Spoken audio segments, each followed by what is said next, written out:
The number of Americans who have mistakes on their credit reports is staggering. A 60 Minutes report exposed that most people cannot even correct the problems. CBS 2's Christine Sloan follows up.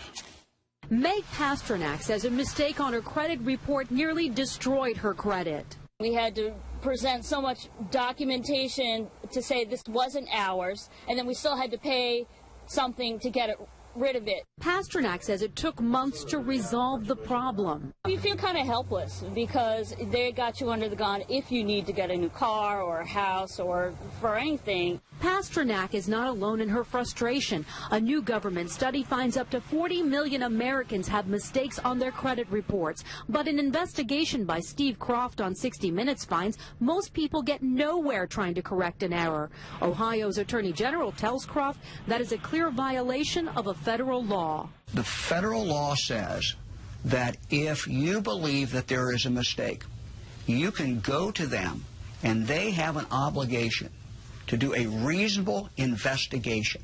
They're not doing a reasonable investigation. End result, if we're successful, is a deletion of that record from your credit report. The credit pros in Newark help people fight agencies like TransUnion and Experian. All the information they receive from a customer, they translate it into a code. They don't forward the letter and the proof of payment to the creditor.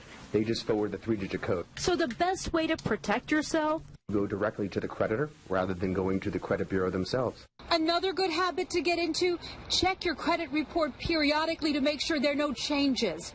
In Clark, New Jersey, Christine Sloan, CBS 2 News. And like 60 Minutes, we were unable to get an actual person at the 3 credit reporting agencies. 60 Minutes was referred to the spokesperson for the agencies, who provided a statement citing an industry-sponsored survey that showed 95